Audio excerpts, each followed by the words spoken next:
Welcome to Mimika TV. I'm your host, Mimika Cooney. I'm honored to be with you on this journey towards empowering you to succeed in faith, leadership, and business. Being authentic and sharing what was going on provided a great gate for getting out of burnout, because I realized that I was hiding it. I was keeping it to myself because I was afraid of what other people would think. But there are so many other people experiencing burnout, experiencing anxiety. And when we open up that door and start talking about is really going on with us, then we build that rapport, we build the know, like, and trust, we build the connection, we build our support team. When we're honest with ourselves and honest with our audience, and that being honest has to start with us. Welcome to Mimika TV. I'm your host, Mimika Cooney. Today we're talking about how to break out of burnout. Kim Sutton is the host of the Positive Productivity Podcast. She's the author of the book, Chronic Idea Disorder, the Entrepreneurial Guide to Overcoming Idea Overwhelm. She's the owner of Positive Productivity, an agency which empowers soul-centered entrepreneurs with the business and marketing automation they need so they can get out of their business and back to their lives. So I'm so excited to chat to you today. So welcome, Kim, to the show. Thank you so much. I'm so happy to be here. Well, you and I have a history. Like, I had you on the podcast back like 2013, 2014. That was when you were on your hustle, honey. You were just going forward and going gangbusters with where you're going. And then you had me on your show not so long ago. So I'm so excited to kind of reintroduce you to the audience and really share, because you had a pivotal thing that happened in your life since we last spoke that has really now shifted your direction, right? So before we get into what the topics of productivity and avoiding burnout, tell our audience a little bit about your story and how you got doing what you're doing today. Sure. So I think it's really important first to start with, I'm a mom of 5. My husband and I got together. We had 2 kids each, and then he had the genius idea of let's have one of our own, and one turned into 3. God has a sense of humor and said, here's twins to wrap it all up.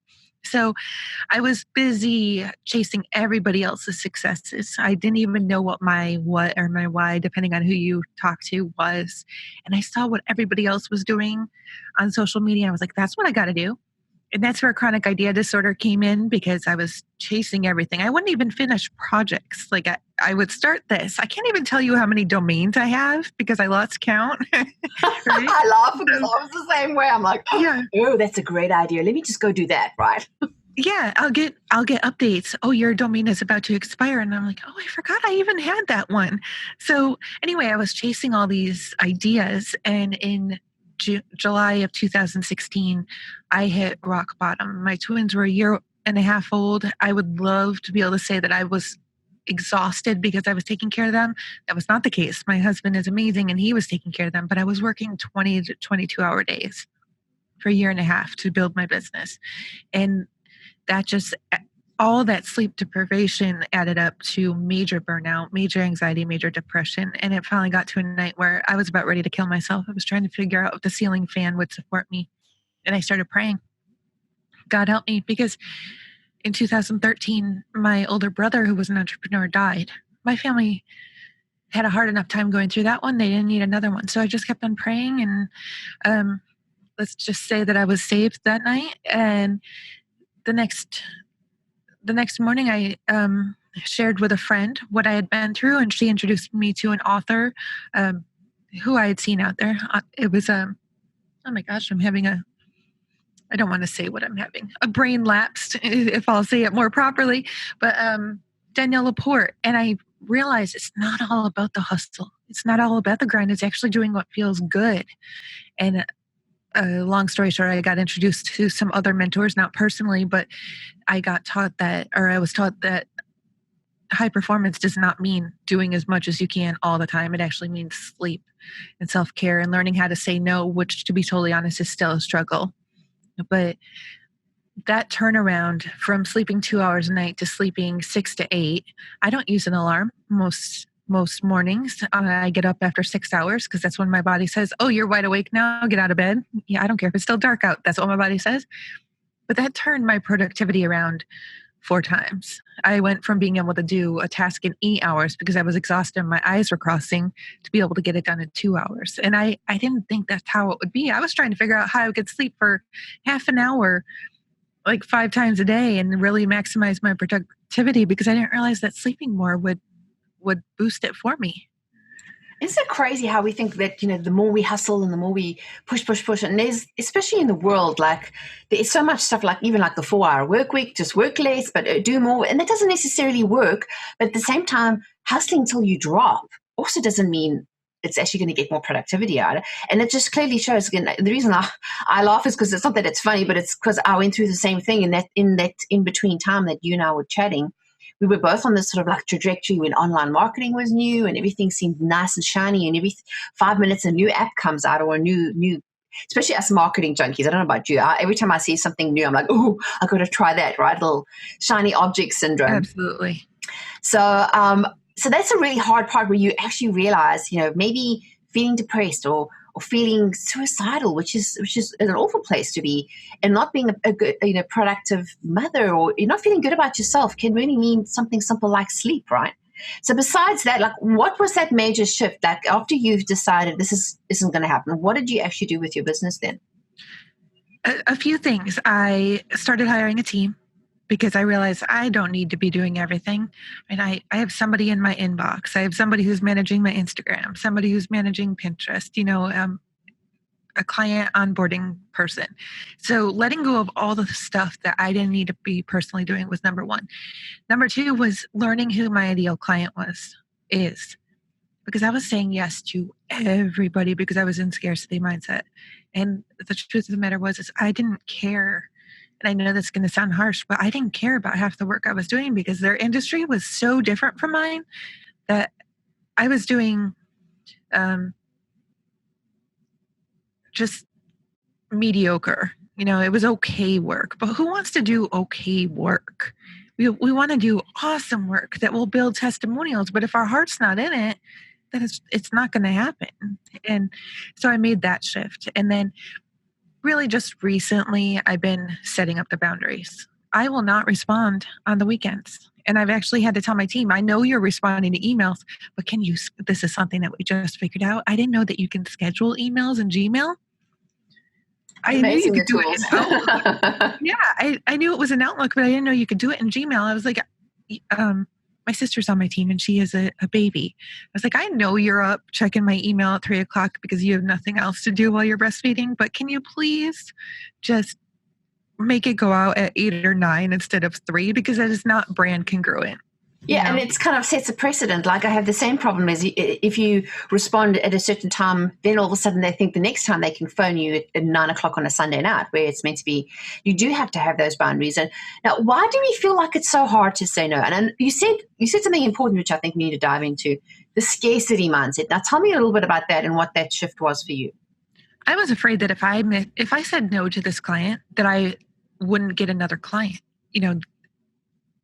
which is so ridiculous because I've learned since that saying no to this person means a bigger yes is coming. And it's always been that way since I started saying no. And I want you to know that saying no it's not an overnight thing for me anyway.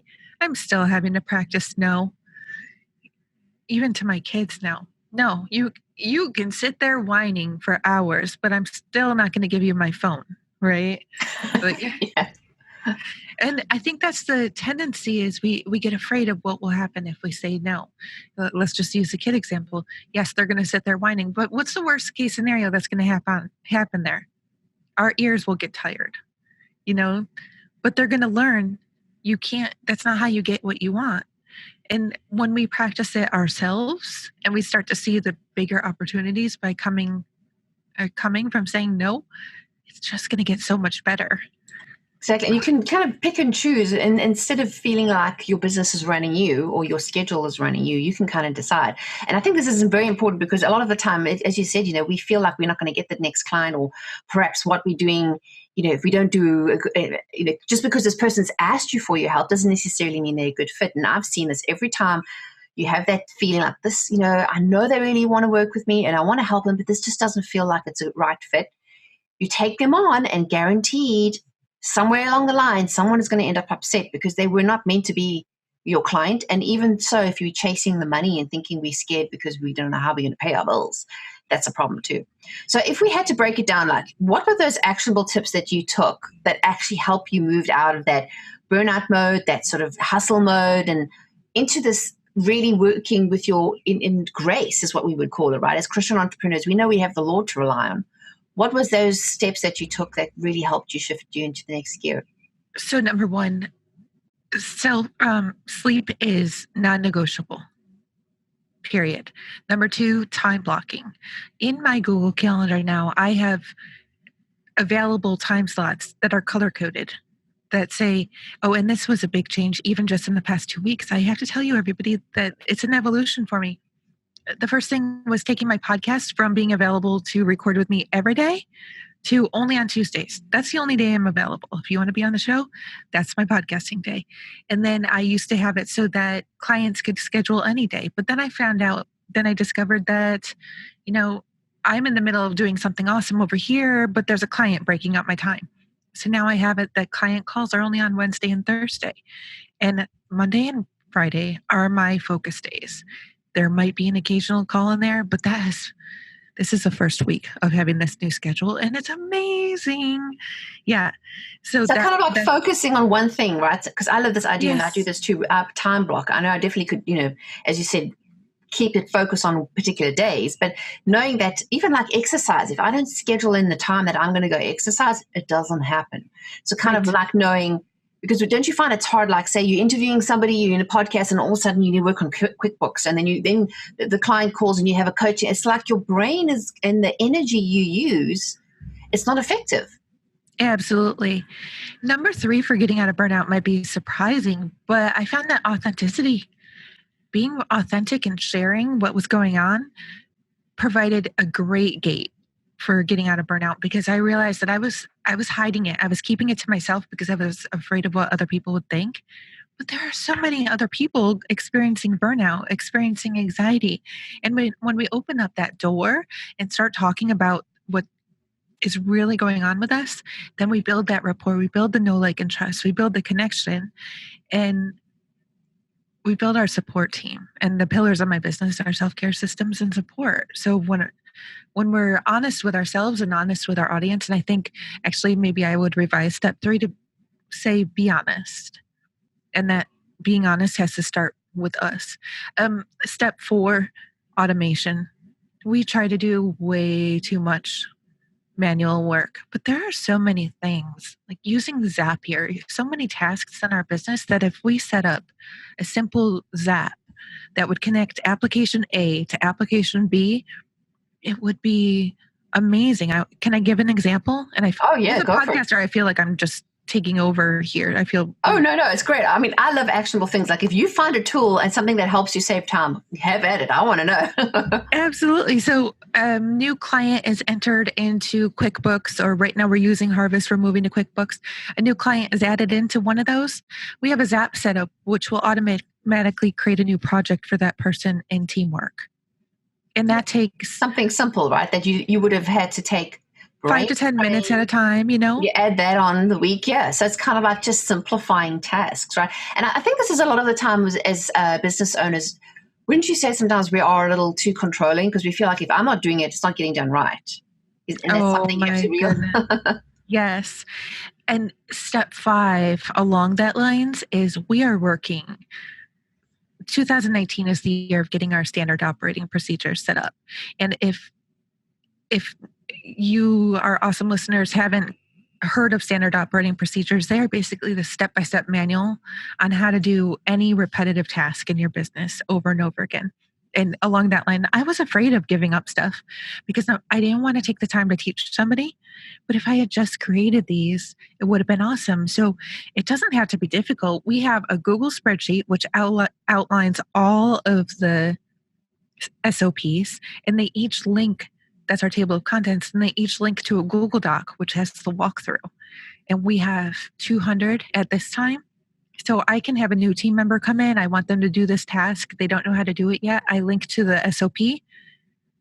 Done. It's really helped them get down to the bottom of things so you can actually share how things work. Like, for example, I love doing recording videos, like of my screen share. Like we were talking about this earlier about, just this podcast, it takes time to edit. And It's one of those things that I've got it into a system now where I could very easily teach someone to take it over. So that would also be on my to-do list, is to help someone optimize my time. But because it's something that gets repeated, and you can actually just take the time out first to create a video or to create an audio or to create something, then you can kind of move on to growth tasks, which I totally love. So what other things have you found? And tell us a little bit about how the business looks now. Like once you've implemented this, are you finally feeling like you have the freedom and the clients you're working with are the right fit? Absolutely. If I get on the line with a prospect right now and they're not a good fit, then I've freed up enough time that I can hop on calls like this and hop on other calls and build a great referral network. And it's reciprocal, because to give an example, if somebody is really, and some people are offended by this word, but woo, if somebody's really woo, they're not a great fit for me, but I have incredible friends who are really comfortable in that space. So I'll send this referral over there. And if they get somebody who's in my arena, then they'll send them back. And it works really great both ways. So I really defined who I'm working with. My team, I had my team take Jonathan Field's Sparketype quiz. Have you heard of that? Oh, no, that's what you said. Spark Attack? Sparketype. I'll send you over the link, and because it might be great for listeners to take.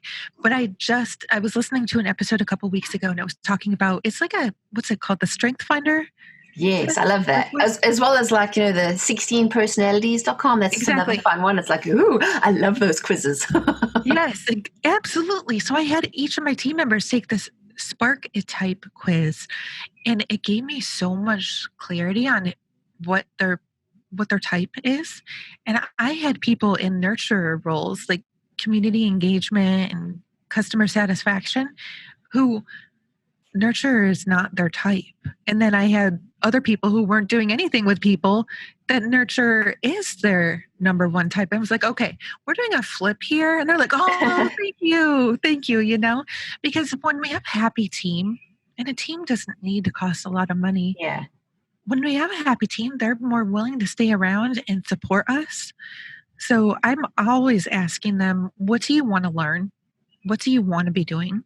And if you want to be doing something that you're not doing now, create the SOP for what you're doing now, and then go find a new person who's going to be taking over that role. So hiring is even, for the most part, out of my...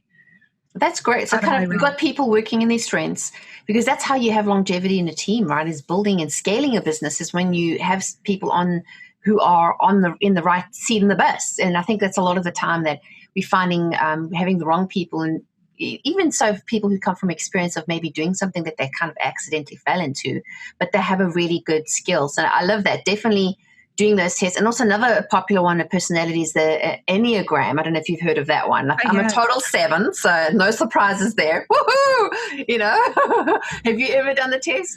Yes, but I don't remember my number, and I was just asked this earlier this week, so I need to go back and you need to go take it. Definitely. And it's not to say that we have to put ourselves in boxes and say, I'm only this. I think a lot of us have a lot of skills that are overlapping. There's other ones that I love. Sally Hogshead's How to Fascinate is how the world sees you, especially from a branding and a business perspective, is another good one to take. And just really having an understanding, and then, knowing where your skills are. So when you have a task that you're like, doing QuickBooks and accounting is just not my fave. So no, I can actually delegate that out, and then everybody's a happy chappy, right?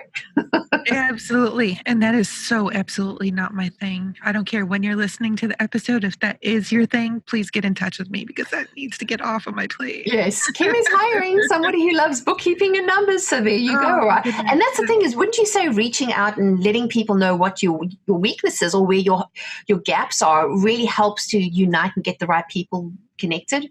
Oh, absolutely. And admitting it so that we can get the right people. But another huge step that I took was starting to admit when I've made a mistake, because nobody's perfect. When I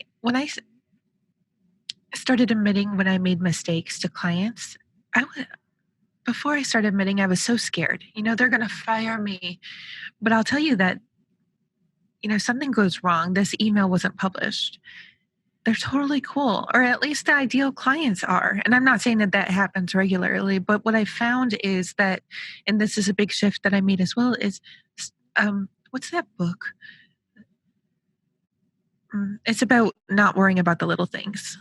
I don't remember the title of the book right now, but when we stop worrying about all the little things and focus on the big picture instead, we can start taking a lot more action in our business because we're not getting wrapped up in the typos in our emails. I actually put a PS in my emails. Pardon the typos. I'm more concerned about the content than I am about my grammar and spelling. It's cute. It kind of adds some personality, right? And also makes people know that you're not just an automated bot, or you're actually a real person at the other side, which I think is really important. And I think that's also part of telling your story, which is why I love doing podcasts and like having somebody like you share, listen, this is where you're at. Because I think especially in the entrepreneurial space, it's this whole thing, oh, we got to have it together, got to be professional, got to show everybody that I've got this. But oftentimes we ain't got this. And sometimes showing our weakness and saying, I'm struggling with this, can someone please help me, I think helps us go a very long way. So if you had to wrap it up, I mean, you've offered some really great tangible tips today. If you had to wrap it up and for people to walk away with, what would you say? Sleep and automate. There you go. There's a simple but easy to implement. Yep, exactly. Sleep and automate. So just as a quick, what are your favorite automation tools? Zapier has to be the top one because it doesn't matter if you're using Infusionsoft or MailChimp. There's still automation that can be happening in there. And I don't even know the number, but they could have hundreds of thousands of different apps that are Zap compatible. So you can even get a free account and start doing amazing things. And it's really that simple, just taking the time to set it up. Simple things like even when you take photos on your phone, you want it to upload it to Dropbox or something as simple as like saving things. It happens without you thinking about it. Totally love those, and totally agree with that. Did you just say take a photo on my phone and have it upload to Dropbox? Is that a Zap? Yes, there is a Zap for that. Did you not know that? No way. Oh, honey, that's the first one I did. I was like, because I'm like, gotta have this. Anything that's updated, maybe it's from my photographer days, having to backups and having things, data erase itself. Simple things like that, setting reminders or, there are so many and they're constantly updating themselves. But just finding something that is repeatable and being able to automate it really has been a major shift for me as well. So that's going to be awesome. But for everyone listening, I'm sure they're feeling, they're coming out of burnout, or maybe they're in it. Would you be able to pray for them and give them some real encouragement for today? I sure can. Dear Lord, for all of our listeners, please fill them with peace and allow them to go to rest easy, go to sleep easy tonight, knowing that you have them in your hands. Remind them that there's nothing to worry about because nothing is bigger than our Lord, and you have it all under control. We might not see where we're supposed to go yet, but you have the master plan. And as long as we give it up to you, we are safe. In Jesus' name, amen. Amen. Thank you for that. I love these prayers because I know when I'm listening to podcasts like this and having someone I know that is in the same situation who can pray for me and stand in agreement with me, I think is really vital. Yeah. But let our audience know, how can they get in touch with you online? Any resources they can find you? Yes, absolutely. So the easiest way is to go to thekimsutton.com. Make sure to put the at the beginning because I don't know where you'll go to if you don't. And you'll find all my social media links, the podcast, and ways to subscribe and get in touch right there. And I must say, congrats on your podcast. You've kept it going irrespective of what's happened. How many episodes have you done now? 583. Wow. We just started our archive show. That is like, whoa. I mean, in podcasting space, that is amazing to get past even 200. So that is totally awesome. And lots of great tools there if you want to listen. So make sure to go there. And we will have all these links in the show notes so you can connect with Kim online. So make sure you connect online on all. You love social media. I know you're always online, which is great. So make sure to do that. And then leave your comments. If you're watching on whatever platform you're watching on, scroll below the video and let us know any aha moments, any inspiration or any questions. We love to connect our audience with our guests. So make sure to do that today. And if you've enjoyed what Kim had to say, please go ahead and share it with your friends. I'm sure you know at least one friend who could really benefit from hearing about how to avoid and how to break out of burnout, because at one point or another, I'm sure we have in some shape or form, whether as a mom, or as a business owner experienced that. So make sure to go and click there. And also, in whatever platform you're listening on, make sure to rate and review so we can find more awesome listeners just like you. And if you want more freebie resources that I only share with my newsletter community, go to mimikacooney.com. We have some great downloads for you. A quiz as well, like what kind of entrepreneur are you, is available on mimikacooney.com. We've got some great fun responses out when I put this quiz together, because we're trying to figure out where we are in our entrepreneurial journey. And just like Kim said, knowing what your strengths are and knowing what your superpowers are. So go ahead and do that. You'll be really amused and excited with the results. So I've got to say thanks again, Kim, for joining me today. I so appreciate you taking time out of your busy day. Thank you so much for having me. This is fun. Well, it's always awesome to speak to another Christian-minded entrepreneur who's on a mission. And I'm going to say thanks again to everyone for joining us. Take care. Are you ready to build a platform with a purpose? Come to mimikacooney.com and download your free checklist, How to Build Your Platform in 30 Days.